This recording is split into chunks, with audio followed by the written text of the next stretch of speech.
कि वो क्या हालात है, क्या नहीं करता है, क्या नहीं।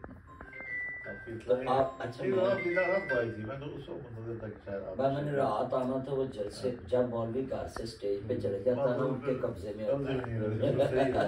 वो टाइम मर्जी से देते हैं, जैसे पीडीएम के आप कब्जे में थे, आकर में तकरीर होती है। कितने खुश नसीब हैं जो तेरे आसपास।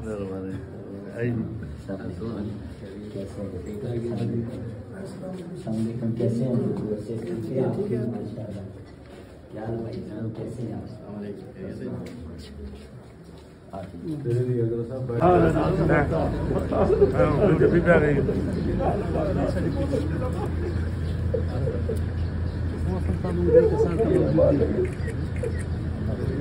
हाँ तो जल्दी